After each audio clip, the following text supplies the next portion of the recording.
supported the Antarctic Division out of Hobart, taking a lot of the equipment and personnel down there, which normally would take weeks on a boat, but the C-17 can do it in a day.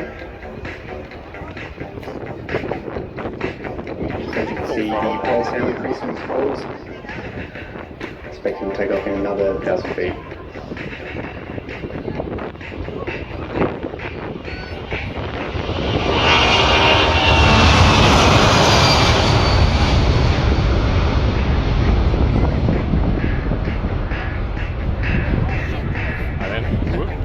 Straight up.